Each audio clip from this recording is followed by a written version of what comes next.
Aos Gálatas, capítulo de número 4. Aleluia. Carta de Paulo aos Gálatas, capítulo de número 4. Eu estarei lendo a partir do versículo 1. Aleluia. Deus seja louvado. Carta de Paulo aos Gálatas, capítulo 4. A partir do versículo 1 está escrito assim no texto sagrado: Digo, pois, que todo tempo em que o herdeiro é menino, em nada difere do servo, ainda que seja senhor de tudo, mas está debaixo de tutores e curadores até o tempo determinado pelo Pai. Assim também nós, quando éramos meninos, estávamos reduzidos à servidão, debaixo dos primeiros rudimentos do mundo. Mas vindo a plenitude dos tempos, Deus enviou seu Filho, nascido de mulher, nascido sob a lei, para remir os que estavam debaixo da lei, a fim de recebermos a adoção de filhos. E porque sois filhos, Deus enviou aos nossos corações o Espírito de seu Filho, que clama: Abba, Pai. Assim que já não és mais servo, mas filho, e se és filho, és também herdeiro de Deus por Cristo. Amém? Amém. Feche os seus olhos, eu quero fazer uma oração com você nesse momento. Senhor Deus Todo-Poderoso, eu te glorifico, eu te exalto por sua grandeza, ó Pai. A ti seja, Senhor, a honra, a glória, o poder, o louvor, a força e o domínio pelos séculos dos séculos, porque só o Senhor é digno. Pai amado, Pai querido, em nome de Jesus eu te peço, fala conosco nessa noite. Me concede, Senhor, a inspiração que vem do seu Espírito, para que eu possa transmitir, Senhor, a sua palavra para a sua igreja nessa noite. Ó Deus, em nome de Jesus, toca nas nossas vidas, renova as nossas forças e nos coloca de pé, Senhor, cheios da sua graça e do poder do seu Espírito, para que possamos, ó Deus, fazer a sua obra aqui na terra. É o que eu te peço, Senhor, em nome de Jesus. Amém. Pode tomar o seu assento, glorificando o nome santo de Jesus. Aleluia. Quantos aqui já sentiram a presença de Deus? Deixa eu ver. Aleluia. Meus irmãos, nós sabemos que após a queda do homem, lá no Jardim do Éden, Deus, por intermédio de Moisés, instituiu a provisória lei dos sacrifícios de animais. E aqui nós precisamos entender o propósito dessa lei. Deus institui através de Moisés a lei dos sacrifícios de animais, porque na queda do homem, o homem perdeu a comunhão com Deus, o homem perdeu o contato com Deus, porque o pecado ele corrompe.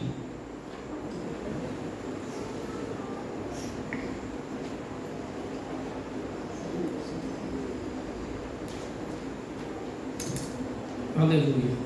O pecado ele corrompe, a comunhão que nós temos com Deus. Se tem uma coisa que pode separar o homem de Deus, é o pecado. Paulo, por exemplo, lá em Romanos capítulo 8, ele vai dar uma lista de situações que não podem separar o homem de Deus. Ele fala que a espada, que a fome, que a tribulação, que a peste, que nem os anjos, nem os principados podem nos separar de Deus. Mas o pecado, ele separa o homem de Deus. Em Isaías capítulo 59, por exemplo, o profeta brada dizendo que a mão do Senhor não está encolhida para que não possa salvar, e nem surdo o seu ouvido para que não possa ouvir. E aí ele diz: mas os vossos pecados fazem divisão entre vós e o vosso Deus, e os vossos pecados encobrem o seu rosto de vós, para que ele não vos ouça. Então o pecado ele cria essa barreira, e quando Adão cai no Éden, o homem perde a comunhão com Deus.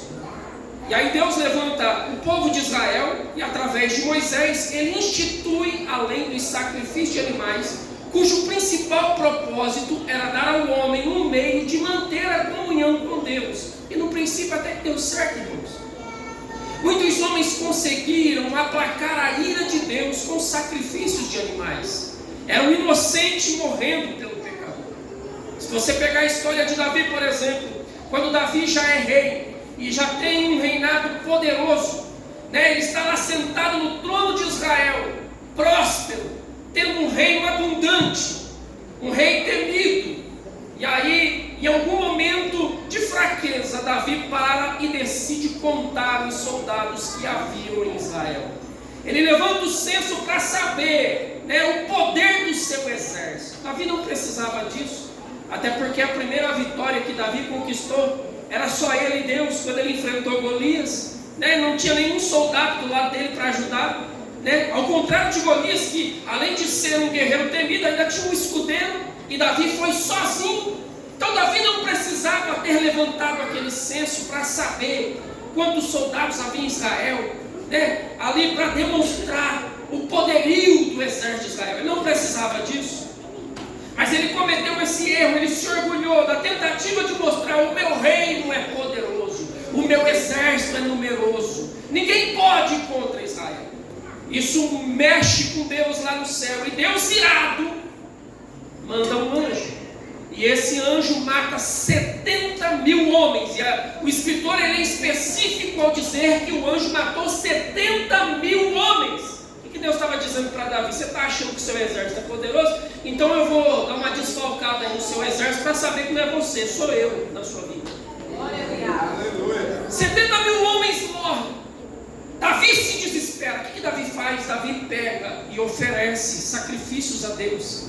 E quando Davi se arrepende e oferece sacrifícios, a Bíblia nos diz que a ira de Deus se aplaca, e a peste que Deus tinha enviado é cessada.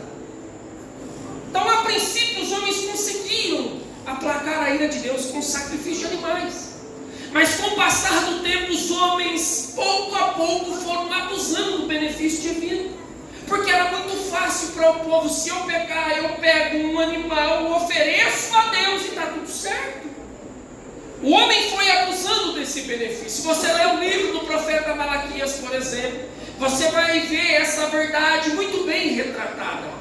O povo já tinha abusado tanto do benefício divino que Malaquias vai dizer que eles ofereciam um animal cego.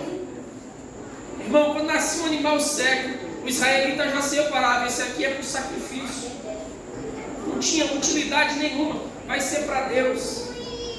Eles ofereciam um animal coxo, o enfermo, e Malaquias vai além, ele fala que até o roubado eles ofereciam em sacrifício a Deus. Resumindo, o ser humano não queria mais ter nenhum prejuízo, vamos assim dizer, não queria ter mais nenhum gasto na hora de sacrificar a Deus. Eles foram abusando, e eu conheço muitos crentes que abusam do benefício da graça, né? Porque é muito fácil hoje também: o sangue de Jesus me purifica, e aí vive uma vida de pecado, como se Jesus, né, fosse seu funcionário, como se o sangue vertido no Calvário nos desse a liberdade de viver uma vida pecaminosa, até porque o sangue vai nos purificar. Assim como Israel, tem muita gente abusando do benefício da graça. Mas em Romanos, ou melhor, em Hebreus capítulo 12, versículos 28 e 29, o autor nos alertou dizendo: pelo que tendo recebido um reino que não pode ser abalado, retenhamos a graça pela qual sirvamos a Deus agradavelmente, com reverência e santo temor, porque o nosso Deus é fogo consumidor. O povo estava abusando do benefício divino. Como eu disse, era muito fácil. O camarada pecava à noite, já maquinando no dia seguinte comparecer diante do sacerdote com sacrifício. Era fácil. Eu peco e sacrifico, está tudo certo.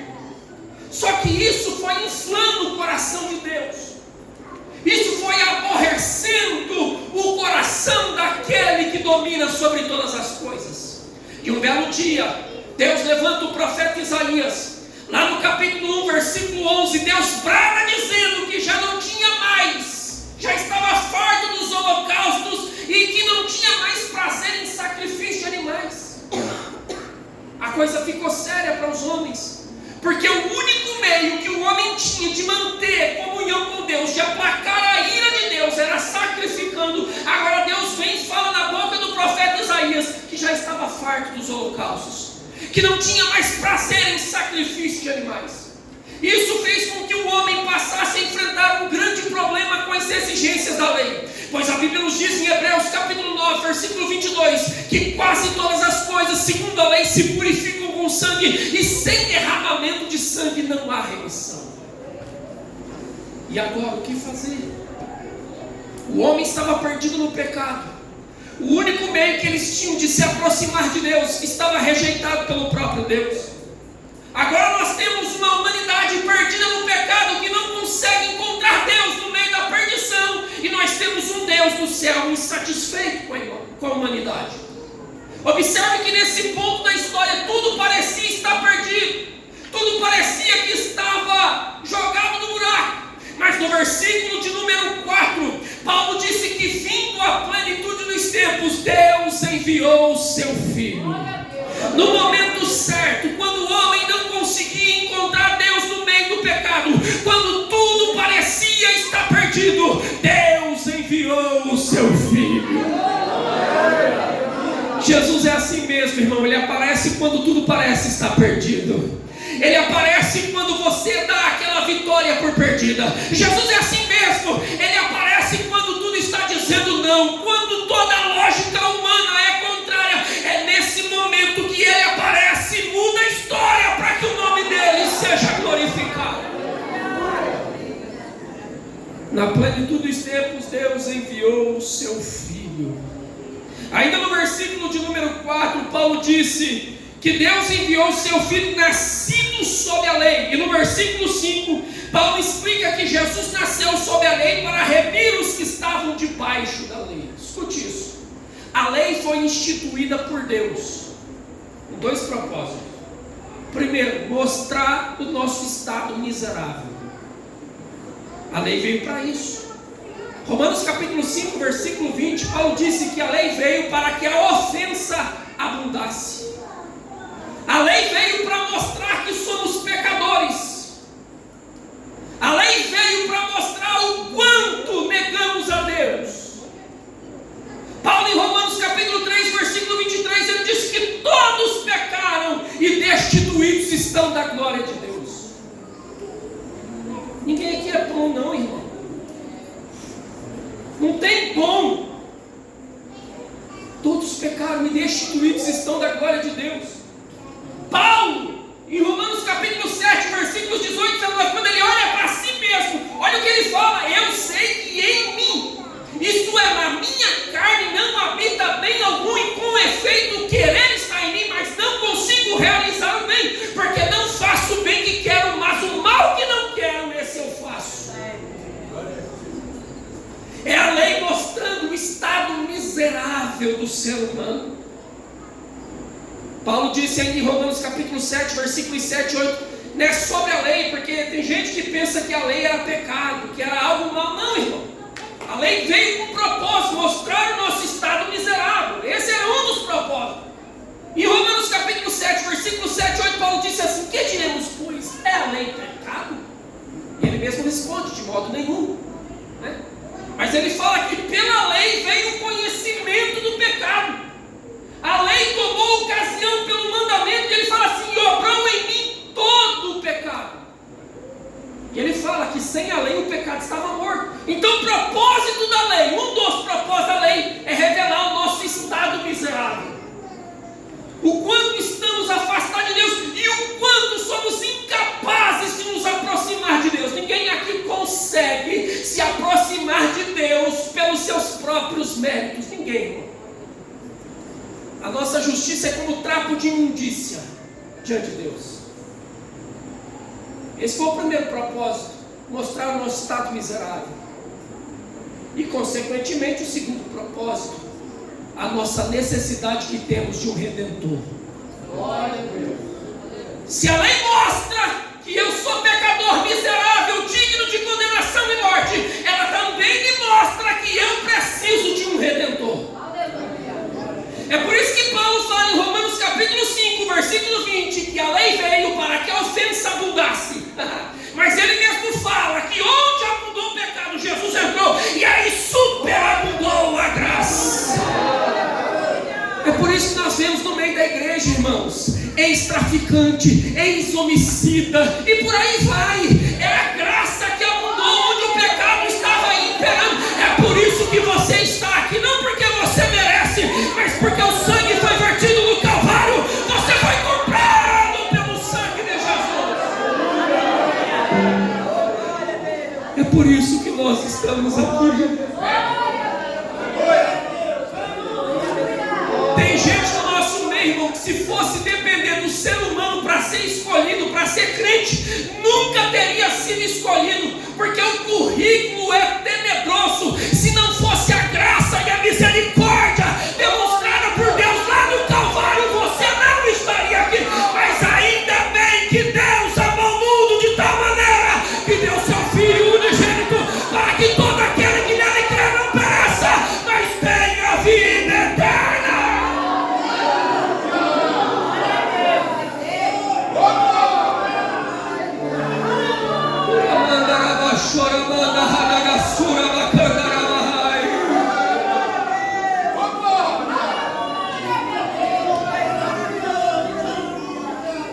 Você acha que Jesus gosta de você, irmão, só porque você é bonitinho? No passado, como eu disse, a ira de Deus era aplacada com sacrifício de animais. Mas Paulo vem e fala em Romanos capítulo 5, versículo 1: temos paz com Deus por meio do nosso Senhor Jesus Cristo. É através dele que nós temos acesso à presença do Pai. É por isso que você está aqui nessa noite, irmão. Não era para você estar. A sua vida era para ter dado errado. Tu já dizia que ia dar errado. Mas Jesus entrou na sua história, mudou o quadro, mudou a situação. É por isso que você está aqui, que você é crente, tem o nome escrito no livro da vida. Tem gente que vai falar assim: mas pregador, eu estou passando tanta luta, tanta tribulação. Isso aí é vida do crente, é normal, meu filho, não tem problema não. Aqui é passageiro, mas o que nos aguarda é eterno.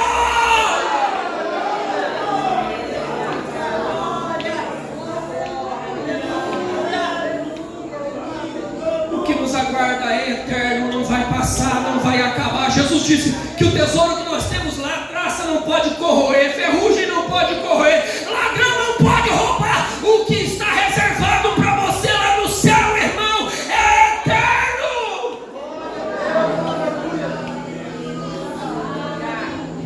Ele nasceu sobre a lei para remir aqueles que estavam debaixo da lei. Ou melhor, ele nasceu sob a lei, debaixo da lei. Ou seja, ele foi um cumpridor da lei para remir aqueles que estavam debaixo da lei. Ainda no versículo 5, Paulo disse que Jesus veio para remir aqueles que estavam debaixo da lei, a fim de recebermos a adoção de filhos.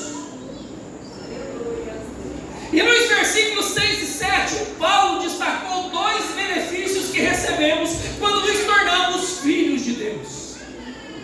Jesus veio, cumpriu a lei, para remir aqueles que estavam debaixo da lei. Eu e você que não tínhamos condições de cumprir a lei. Jesus veio, cumpre a lei, resgata a humanidade com o seu sangue, o sacrifício perfeito. E ele faz isso para nos dar a adoção de filhos. E nos versículos 6 e 7, Paulo destaca dois benefícios que nós recebemos quando nos tornamos filhos de Deus. Primeiro benefício, versículo 6: e porque sois filhos, Deus enviou aos nossos corações o Espírito de seu Filho que clama: Abba, Pai. O primeiro benefício de ser filho de Deus, irmão, é ter a presença do Espírito Santo. Jesus disse que o mundo não pode receber essa presença. O mundo não pode receber porque não conhece. Mas nós que somos filhos, nós temos a presença do Espírito Santo. E só crente pentecostal sabe a importância de se ter o Espírito Santo na vida. Como é bom ser cheio do Espírito Santo, irmão. O Espírito Santo é aquele amigo fiel, companheiro, que não te deixa sozinho em nenhum momento da sua vida. Em Romanos capítulo 8, versículo 26, o Espírito Santo, segundo Paulo, é aquele que nos ajuda nas nossas fraquezas. Sabe, naquele momento que você se sente fraco, naquele momento que você olha para si mesmo e fala: eu não vou conseguir, eu não vou suportar, eu não vou aguentar, eu vou parar, eu vou desistir. Aí você vem para o culto e vai embora para casa com outro pensamento. Glória a Deus. Parece que alguma coisa aconteceu no seu interior, parece que algo foi renovado dentro de você. Sabe o que é isso? É a presença do Espírito Santo dizendo: você está fraco, mas eu não vou deixar você parar, eu vou te ajudar, eu vou segurar na sua mão, você não vai morrer no meio do caminho. É por isso que você continua lutando, irmão, mesmo diante de tantas lutas, de tantas tribulações, de tantas decepções, de tantas afrontas que vêm do inferno. É por isso que você continua, porque Jesus, a presença do Espírito, está dentro do seu ser. Agora, que coisa boa ter o Espírito Santo, quer ver? Paulo disse em Romanos 8:26 que Ele nos ajuda nas nossas fraquezas. E ele fala assim: porque nós não sabemos pedir como convém. Aí ele fala assim: mas o mesmo Espírito intercede por nós com gemidos inexprimíveis. Eu amo tanto esse versículo. Sabe por quê? Porque aqui na terra não vai faltar gente para criticar, para pôr defeito, para se levantar contra. Não vai faltar. Aqui na terra não vai faltar gente para tentar te prejudicar, para tentar passar por cima de você, te humilhar, te rebaixar. Não vai faltar gente para fazer isso. Mas o que eu acho lindo é que enquanto estão nos metralhando aqui embaixo, enquanto estão nos criticando, pondo defeito naquilo que a gente faz para Jesus, enquanto estão falando mal de nós, o Espírito Santo intercede por nós junto ao Pai com gemidos inexprimíveis. Se ninguém é por você aqui na terra, meu irmão, eu tenho um recado de Deus para você: o Espírito Santo é por você lá no céu. Glória a Deus. Coisa linda é ter a presença do Espírito. Primeiro benefício é ter a presença do Espírito Santo. Segundo benefício, versículo de número 7.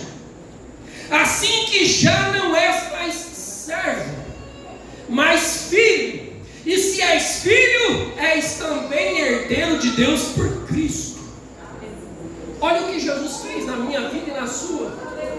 Éramos pecadores destinados à morte eterna, mas Ele veio e morreu por nós.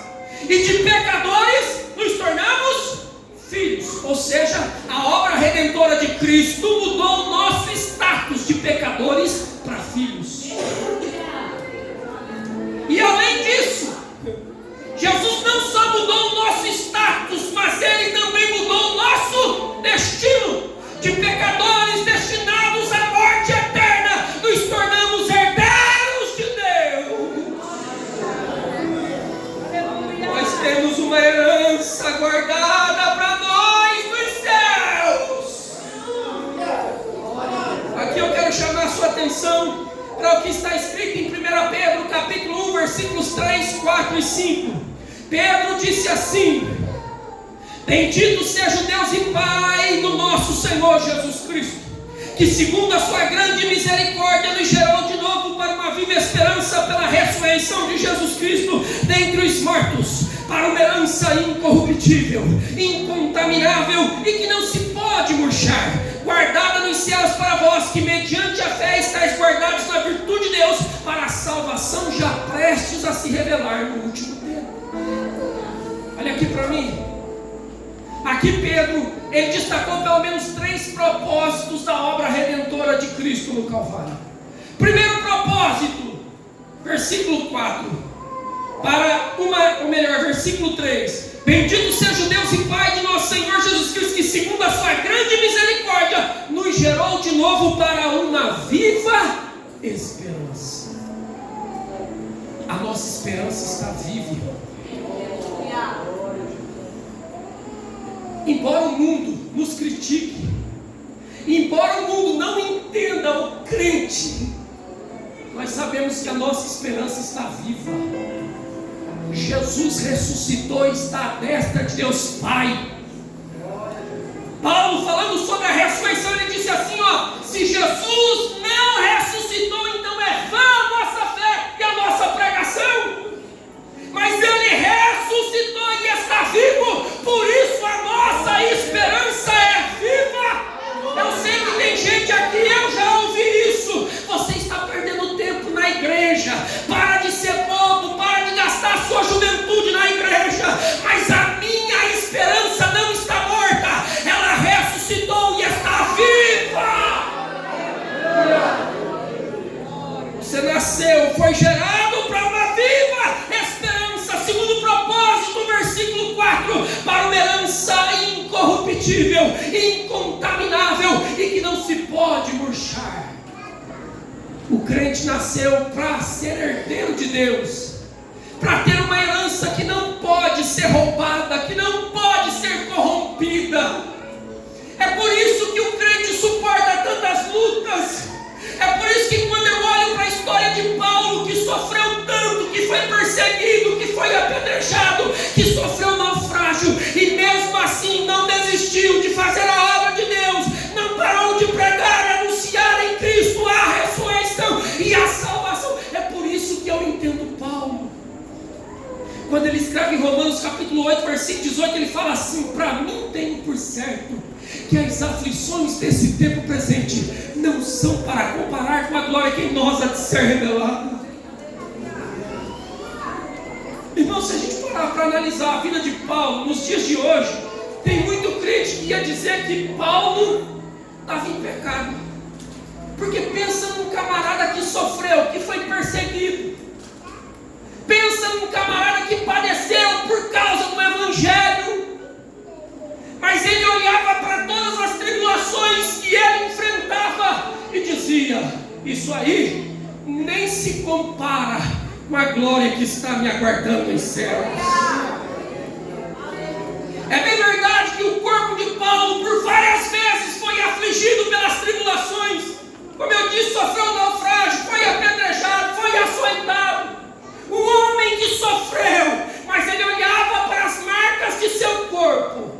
Em 2 Coríntios capítulo 4, versículos 16 e 17, ele disse assim: ainda que o nosso homem exterior se corrompa, o interior contudo se renova de dia em dia, porque a nossa leve e momentânea tribulação produz para nós um eterno peso de glória. Ele olhava para as lutas e dizia assim: o meu corpo pode ser afligido, o meu corpo pode estar marcado pelas tribulações e pelas angústias da vida, mas o meu homem interior todo dia é renovado. Todo dia é renovado, porque essa tribulação está produzindo para mim um eterno peso de glória. Eu venho te dizer em nome de Jesus, meu filho, não fique desanimado se você está sendo provado por ser crente. Não abaixe a sua cabeça se você está passando por lutas porque você é crente. Pelo contrário, levanta a sua cabeça. Levanta a sua cabeça, porque a sua herança não está aqui na terra. A sua herança está guardada no céu. Terceiro propósito da obra redentora de Cristo. Ele disse assim, versículo de número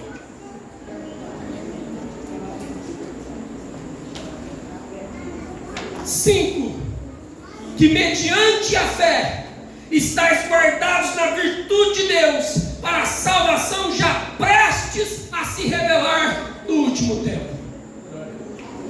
Jesus não veio morrer para que tenhamos uma vida abundante somente aqui na terra, não.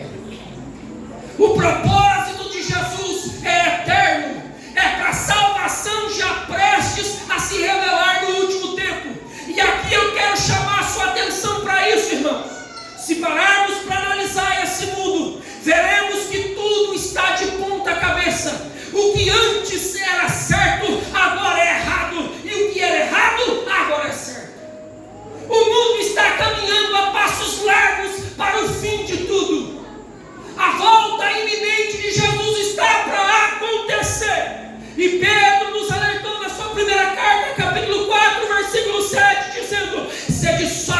e vigiai em oração, porque o tempo já está próximo, já é o fim de todas as coisas. Eu quero chamar sua atenção para isso nessa noite. O tempo está se findando, é preciso estar vigilante, é preciso estar em comunhão com os céus, é preciso estar ligado com os céus, porque aquele dia virá sorrateio e vai pegar muita gente despreparada e desprevenida. Portanto, meu filho, o conselho que eu te dou nessa noite está escrito em Apocalipse capítulo 22, versículo 14: bem-aventurados aqueles que lavam em suas vestes o sangue do Cordeiro, para que tenham direito à árvore da vida e possam entrar na cidade pelas portas. O meu conselho para você nessa noite é esse: se santifique mais, ore mais. Se vai ser crente, então seja crente da cabeça aos pés. Se vai servir a Jesus, então sirva com o que você tem de melhor. Se vai fazer a obra de Deus, então faça o melhor. Busque a Deus, encha a tua botija de azeite, porque muito em breve, eu repito, muito em breve, a última trombeta será tocada nos céus, e aqueles que têm o nome escrito no livro da vida se encontrarão com Cristo nos ares. Deixa eu ver se tem crente que aguarda a volta de Jesus. Levante a sua mão para o céu e mande um glória para Jesus.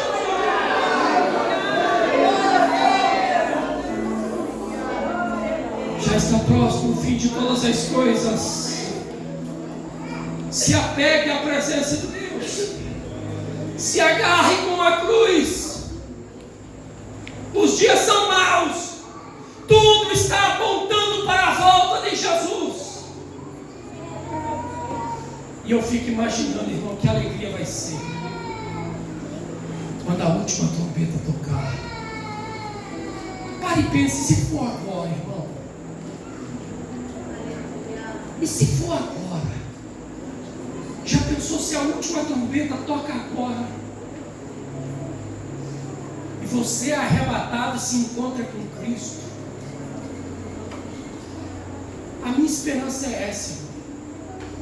A minha esperança é me encontrar com Jesus e passar a eternidade ao lado dele. E quando chegar aquele grande dia, irmãos, eu quero pedir licença para todo mundo. Eu vou falar: Jesus, eu quero ficar um pouco abraçado com o Senhor. Porque já teve um momento na minha vida, irmão, que eu passei tanta luta, tanta tribulação, que um dia orando eu disse: Jesus, como eu gostaria que o Senhor estivesse aqui. Eu sei que o Senhor está pela presença do Espírito Santo, mas eu queria que o Senhor estivesse aqui, assim como eu estou, de forma visível. E eu conversando com Jesus, eu disse: Senhor, eu queria que o Senhor estivesse aqui. Eu não ia falar nada, eu só ia te abraçar, Senhor. É só isso que eu queria, te abraçar, sentir o calor do seu corpo, da sua presença na minha vida. É só isso, Senhor. Esse dia me aguarda, esse dia te aguarda, meu irmão. Vai chegar o grande dia que você vai olhar para aquele que te ajudou em todos os momentos da sua vida. Você vai olhar para aquele que morreu por você. E aí você vai olhar para trás e vai dizer: eu sofri, eu padeci, mas valeu a pena. Vai valer a pena todo o sofrimento que passamos aqui na terra. Eu sei que tem muita gente que padece necessidade, que sofre com enfermidades, mas deixa eu te dizer uma coisa: vai valer a pena, porque lá no céu nós teremos um corpo glorificado. Vai valer a pena. Fica de pé comigo rapidinho, eu vou fazer uma oração com você. Um minutinho, feche seus